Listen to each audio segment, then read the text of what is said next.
স্বার্থপর রে, বড়ই স্বার্থপর।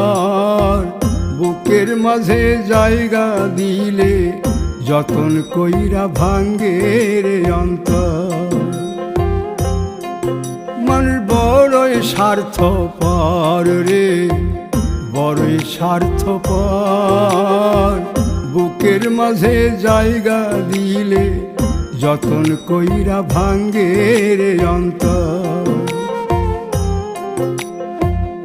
অচিনা এক জংলা পাখি যতন কইরা বুকে রাখছি, বুকের পাজর ভাঙ্গা সে যে সাজায় অন্যের ঘর রে, সাজায়